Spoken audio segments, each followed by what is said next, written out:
दोस्तों तुम देख रहे हो अपना पंजाब टीवी तो मेरा मेज़बान अफजाल अहमद। आज की वीडियो माशाअल्लाह जनाब दो वैड़ा ने, एक वैड़ी माशाअल्लाह जनाब ताज़ी डिलीवर हुई है और एक वैड़ी माशाअल्लाह जनाब तैयार है। सब तो पहले मेरा कैमरामैन जनाब दोनों वैड़ा दिखाएगा तो मजीद गलबात करांगे मालिक के नाल कि की डिमांड करते हैं। दिखाओ जी पहले नंबर का जानवर दिखाओ, अलग क्वालिटी के जानवर मिलते हैं जनाब अपना पंजाब टीवी से। पहले नंबर का माशाअल्लाह जनाब बड़ा खूबसूरत रसीनो जमील माशाअल्लाह जनाब जानवर है।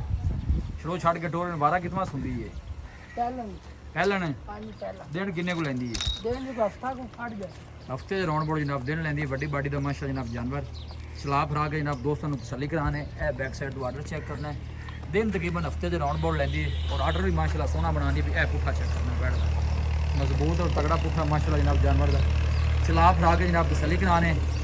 काका जी की मुल किन्ना बैठ का किन्ने की देनी शरोत किन्ने की फाइनल 10 जी 4,80,000 रुपया मुल है। फाइनल किन्ने की देनी है 4,60,000 4,60,000 टोर भी अगे 4,60,000 जनाब फाइनल करते हैं मालक। वारा पहला माशाल्लाह वड्डी बाडी का जनाब जानवर और प्रिंट बड़ा सोहना माशाल्लाह जनाब जानवर का चला फरा के जनाब दोस्तों को तसली करा दी बंद दे। क्या बात है जी, खूबसूरत जनाब 4,60,000 जनाब फाइनल है। मजीद भी इंशाल्लाह जनाब मुहब्बत प्यार जरूर कराया जाएगा। खूबसूरत माशाल्लाह जनाब जानवर पहले हो गए गोलू भी माशाल्लाह जनाब सोहना बना दिए भी है। देखो आर्डर भी सोहना बना दिए भी और गोलू भी माशाल्लाह जनाब सोहना कट दिए भी। लग सिक्योर बड़ा माशाल्लाह जनाब जानवर का मजबूत है तगड़ा है जनाब। दूसरे नंबर वाली गाड़ी छड़ के टोरी भी है। ये शरोज कदों सूई है किन्ने दिन हो गए ने 3-4 दिन ही मतलब सूई हुई। ये भी पहलन जे मुंह किवें दोंदी चौकी ठीक हो गया जी। चला फरा के जनाब दस बच्चा की पीछे जिंदाबाद जी माशाल्लाह बच्ची जनाब बड़ी सोहनी है जनाब। गोल चेक करने ने माशाल्लाह बैठ दे पहलन हो गए बाडी वेट चंगा माशाल्लाह जनाब जानवर का और जिसम की चमक बड़ी है माशाल्लाह जानवर की। खूबसूरत जानवर चला फरा के जनाब तसली कराने।